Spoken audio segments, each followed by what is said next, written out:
Hoje vamos mergulhar fundo num momento que foi absolutamente decisivo no mercado de Bitcoin. O objetivo? Perceber como é que a preparação e uma análise rigorosa podem transformar aquilo que parece pânico total numa oportunidade de ouro. Vamos recuar no tempo. A data é 5 de novembro de 2025. A Bitcoin, depois de uma subida incrível, quebra a barreira psicológica dos $100.000 e cai para os 99 mil. O resultado? Pânico. Pânico total por todo o mercado. Para a maioria das pessoas, isto era um sinal de alarme gigante. E é aqui que a história fica mesmo interessante. Porque enquanto a maioria via uma crise, um desastre iminente, alguns profissionais viram uma coisa completamente diferente. Viram uma oportunidade de ouro. Uma que, na verdade, já estavam à espera. Ok, vamos tentar sentir a atmosfera daquele momento. A quebra dos $100.000 não foi só um número a descer num gráfico. Foi um gatilho para o medo generalizado. As redes sociais, bem, podem imaginar, explodiram com previsões de quedas ainda maiores, o fim do mundo, o costume. E o contraste aqui é brutal, é fundamental para percebermos o que aconteceu. De um lado, tínhamos o mercado a vender em pânico, a reagir com pura emoção. Do outro, tínhamos a execução calma de um plano que já estava bem definido. A diferença de comportamento não podia ser mais gritante. Muito bem, então vamos lá a isto. Como é que se chega a essa calma toda no meio do caos? Foi sorte? Adivinhação? Nada disso. Foi o resultado de um trabalho de investigação, quase de detetive, de encontrar e analisar pistas muito específicas que o próprio mercado estava a dar. A decisão de comprar não foi um tiro no escuro. Pelo contrário, baseou-se em 3 peças de evidência muito claras. Tínhamos uma zona de suporte que já estava identificada, um padrão histórico que se estava a repetir e uma formação técnica clássica. Vamos ver cada uma delas em detalhe. O ponto mais importante aqui é este. A equipa de negociação não foi apanhada de surpresa. E isto ensina-nos logo a primeira grande lição de todas. Preparação é muito melhor do que previsão. Esta zona de preços, ali entre os 98 e os 99 mil dólares, já estava marcada a vermelho nos gráficos deles há algum tempo. Era uma área crítica para observar.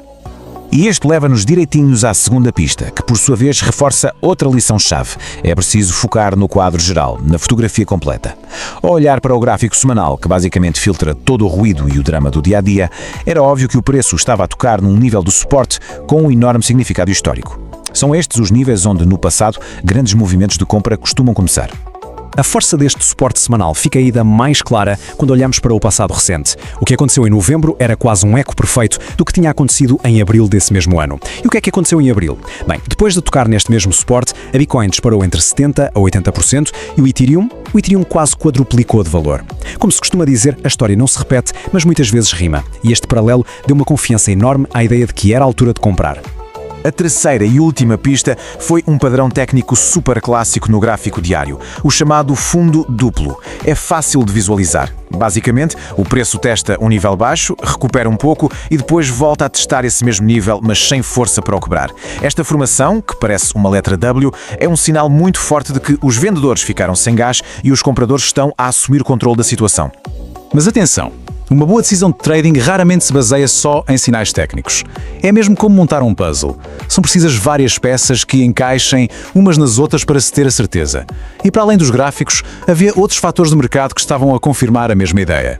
E que peças extra eram estas? Primeiro, o mercado de ações americano abriu forte, o que criou um ambiente macroeconómico positivo para ativos de risco como a Bitcoin. Segundo, e este é super importante, quando o preço da Bitcoin começou a recuperar daquela queda, o volume de negociação disparou. Este volume a confirmar o preço é um sinal muito saudável, mostra que a compra era genuína e tinha muita força por trás. E pronto, com todas as pistas alinhadas, todas as peças confirmadas, o puzzle estava completo. A análise fria e lógica transformou-se num plano de ação rápido e decisivo, e foi executado precisamente no pico do pessimismo do mercado. O plano foi executado com uma precisão quase cirúrgica. A compra de Bitcoin a 99 mil foi, claro, a peça central, a base de toda a operação. A esta juntou-se o Ethereum, visto como um ativo de alta qualidade que tende a seguir à Bitcoin. E por fim, a Solana, que foi escolhida pela sua maior volatilidade, o que poderia significar ganhos percentuais ainda maiores na recuperação.